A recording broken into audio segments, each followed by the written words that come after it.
what might happen. At least I'm probably this probably won't happen. And then what would happen? Well, I'd have to get some money to pay for this. Me, the one, because I don't have a care provider like everybody else. And she doesn't want to lose her job because she's got me and other clients she needs to work with. And I need to get on the day to the dentist and doctor. I need medication to. Along with Disability Rights of Washington, we are honoring Joelle Burke.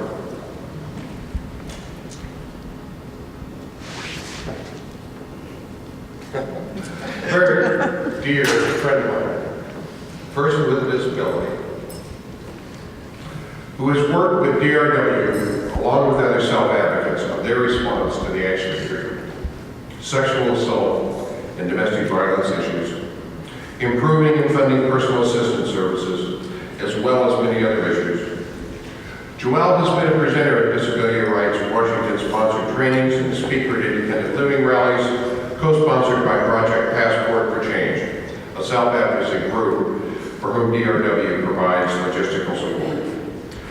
For their outstanding support of self-advocacy, we present Disability Rights Washington and Joelle Burke with the Task Advocacy Award. Congratulations.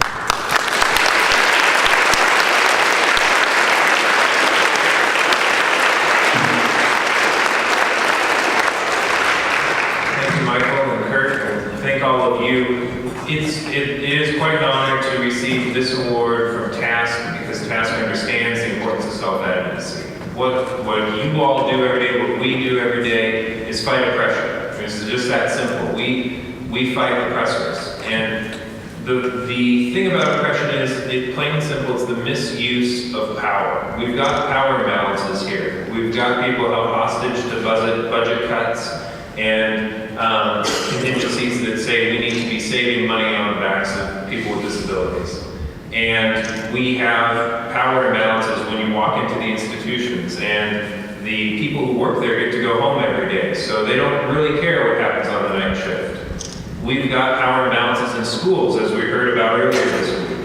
But the way we get around those power imbalances is to not just shine a light, but bring a megaphone to the conversation, and we amplify the voices of the people we're working with.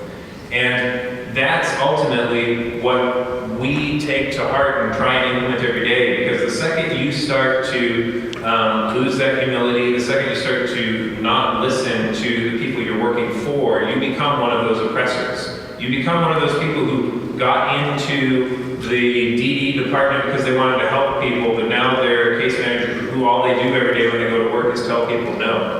So we listen and we try and find out ways to say yes. And I'd like to introduce Andrea Cadlick, our Director of Community Relations, who is at the heart of trying to connect the advocates and attorneys we have in our office to the outside world and figure out how can we make those connections so that we are amplifying the voice of the people we work with every day. So thank you again.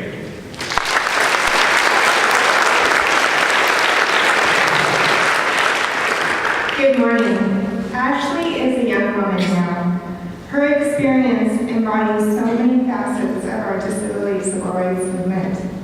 This young woman has demonstrated to me the most powerful lessons of what it means to become a woman and a mother, and specifically the responsibility inherent in parenting daughters who experience disability. Ashley has afforded me the opportunity to meet women who convey poignant experiences in which they were dissuaded from pregnancy for fear of having children who would be like them.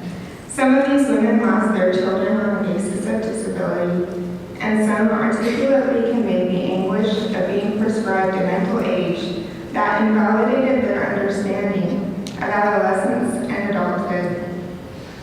I have not had any of these experiences, and I don't believe any woman should. I have lost sleep wondering what distinguishes me from the parents of Ashley. I have deduced it comes down to one thing